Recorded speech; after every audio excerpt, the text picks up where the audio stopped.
Hey guys, Mrs. Dalton here. Happy last week of school before Christmas break.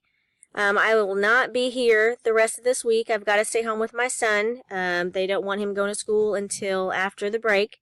So I will be doing as many of these videos as possible this week. And I miss y'all bunches, okay?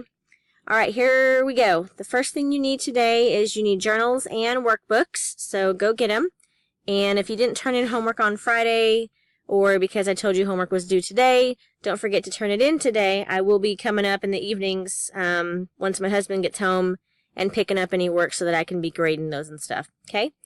Alright, so today's lesson, please write this down in your journal. I'm really not sure what page you guys are on. If I could please have you guys writing on the same page, that would be very helpful so that when I get back, we can all be on the same pages in our journals.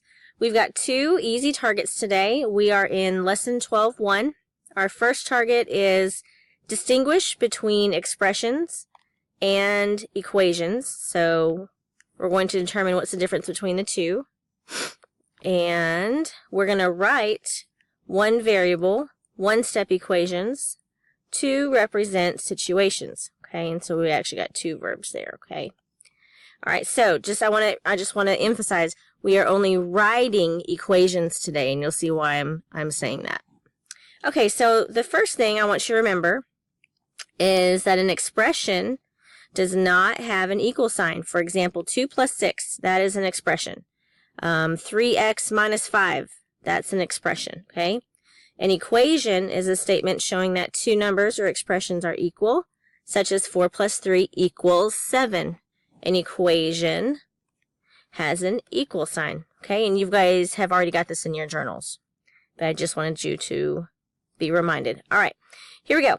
So I want you to write these examples down in your journal underneath your learning target, and just write next to the side of them if it is an expression or if it is an equation. And this should take you like, I don't know, 30 seconds. All right, I'm going to hit pause. I'll let you write that down, and I'll come back and we'll check your answers.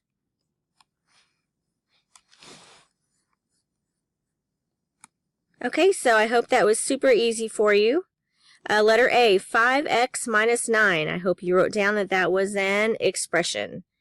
Letter B, 2x plus 6 equals 50. That is an equation. Letter C, 8x squared minus 64 equals 0 is an equation.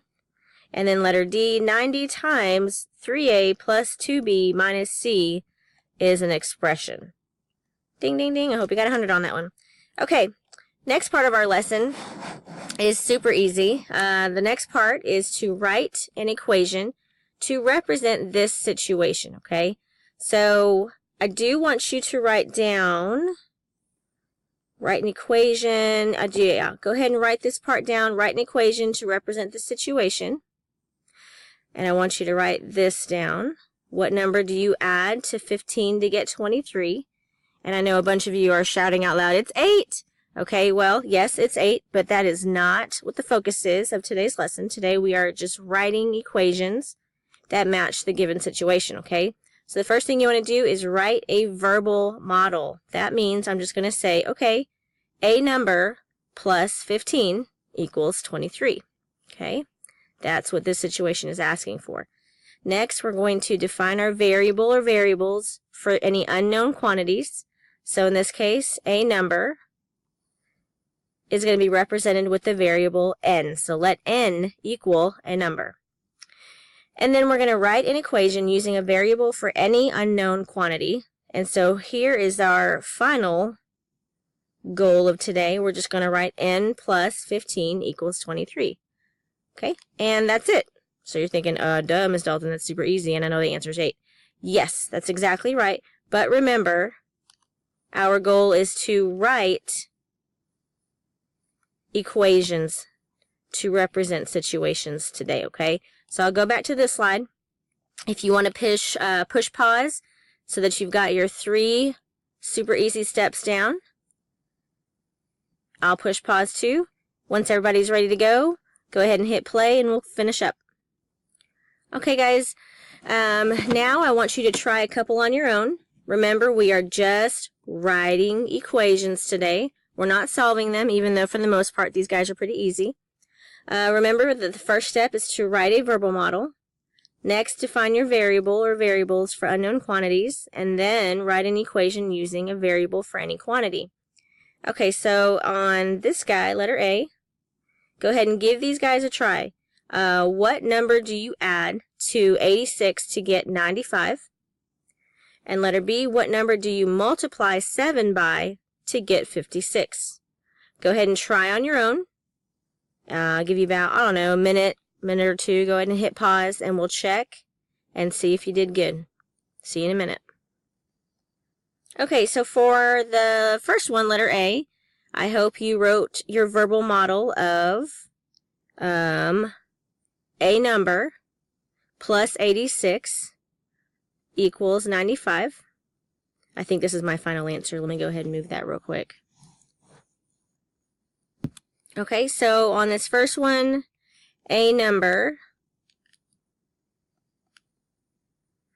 plus 86 equals 95.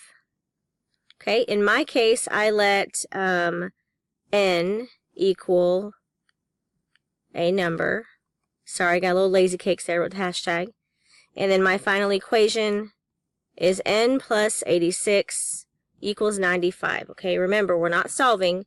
Our goal for today is actually to write this equation from a situation. Okay, letter B, what number do you multiply 7 by to get 86? Okay, so we've got a number, I'm using your verbal model, a number multiplied by 7 equals 56. I think I let n equal my a number again. And then my final equation was n times 7 equals 56. Or, for the way that I would like you to write it, or the way you're going to see it most, 7n equals 56. Boom. Good job, guys. Okay, now we're going to take it to the next level. We're going to turn it into a word problem.